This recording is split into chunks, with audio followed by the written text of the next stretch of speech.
देश में लगातार कोरोना के नए केसेस में कमी देखने को मिल रही है, जो अच्छे संकेत हैं। दिल्ली और मुंबई में भी कोरोना के केस तेजी से घट रहे हैं।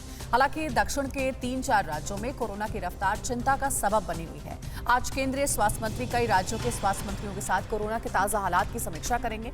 कोरोना के बढ़ते संक्रमण से जुड़ी सभी खबरों के लिए देखते हैं टॉप 9 कोरोना से जानकारी। पिछले 5 दिनों से देश में कोरोना की तीसरी लहर के बीच लगातार नए केस कम हो रहे हैं। रविवार की तुलना में सोमवार को आए नए केसों में करीब 53,000 की कमी देखने को मिली। सोमवार को देश में 2,52,000 से ज्यादा मामले आए, जबकि 607 लोगों की मौत हो गई। तीसरी लहर में एक दिन में ये सबसे ज्यादा मौत है। देश में अब तक 162 करोड़ 77 लाख टीके की डोज लगाई गई है। कल एक दिन में 49 लाख टीके की डोज लगाई गई। कोरोना की तीसरी लहर के बीच महाराष्ट्र से राहत भरी खबर है। राज्य में रोजाना आने वाले संक्रमितों की संख्या तेजी से घट रही है। राज्य में कल 28,286 नए केस मिले, जबकि 36 लोगों की मौत हो गई। वहीं मुंबई में भी केस लगातार कम हो रहे हैं। कल मुंबई में 1857 नए केस आए। मुंबई में कोरोना की तीसरी लहर खत्म होने की कगार पर है। महाराष्ट्र में सबसे ज्यादा प्रभावित पुणे है। पुणे में कल करीब 8,000 नए केस मिले। महाराष्ट्र की तरह ही दिल्ली में भी कोरोना के नए केस लगातार कम हो रहे हैं। दिल्ली में कल 5,760 नए केस मिले। एक दिन पहले 9,000 से ज्यादा केस मिले थे।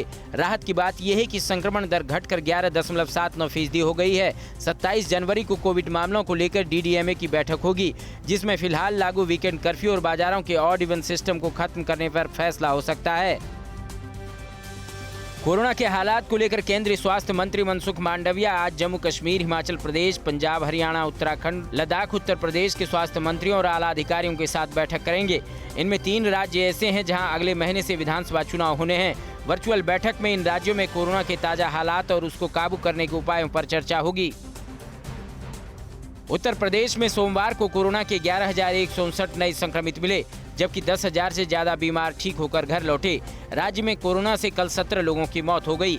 उत्तर प्रदेश में पॉजिटिविटी रेट 6.19% है। राज्य के अपर मुख्य सचिव स्वास्थ्य अमित मोहन प्रसाद ने बताया कि 25 करोड़ से ज्यादा वैक्सीन की डोज देने वाला यूपी देश का पहला राज्य बन गया है। उधर उत्तराखंड में कल 3,064 नए केस मिले। दक्षिण के 3 राज्यों में कोरोना की रफ्तार चिंताजनक बनी हुई है। हालांकि रविवार की तुलना में सोमवार को नए केस में कमी आई है। कर्नाटक में कल 46,426 नए केस मिले, जबकि 32 लोगों की मौत हो गई। राज्य की पॉजिटिविटी रेट 32.95% है।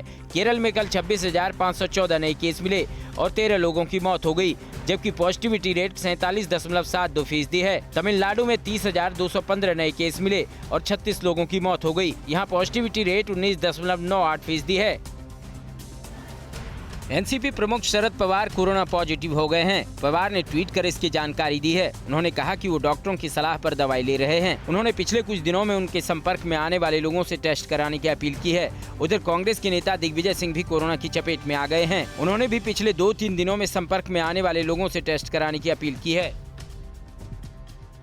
चीन में कोरोना के मामले बढ़ने के बाद बीजिंग में बड़े पैमाने पर टेस्टिंग अभियान चलाया जा रहा है। अगले महीने से बीजिंग में होने वाले विंटर ओलंपिक से पहले 20 लाख लोगों का कोरोना टेस्ट कराने का फरमान चीनी सरकार ने दिया है। इस बीच उधर दक्षिण कोरिया में ओमिक्रॉन के मामले तेजी से बढ़ रहे हैं। दक्षिण कोरिया के पीएम ने लोगों से नए साल की छुट्टियों में यात्रा करने से परहेज करने की अपील की है।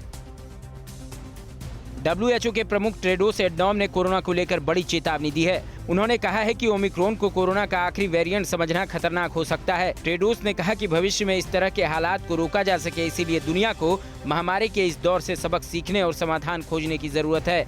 WHO ने दुनिया के देशों से एक बार फिर वैक्सीनेशन को तेज करने की अपील की है। कोरोना धर्म नहीं देखता, जात नहीं देखता, अमीर गरीब ऊंच नीच नहीं देखता। कोरोना सिर्फ मौका देखता है, लेकिन आप उसे मौका मत दीजिए। बस इतना कीजिए, जब कभी दफ्तर से, बाजार से घर लौटिए तो इतना ख्याल जरूर रखिए, कहीं आपके साथ कोरोना आपके घर तो नहीं जा रहा। भूलिए मत, कोरोना अभी जिंदा है।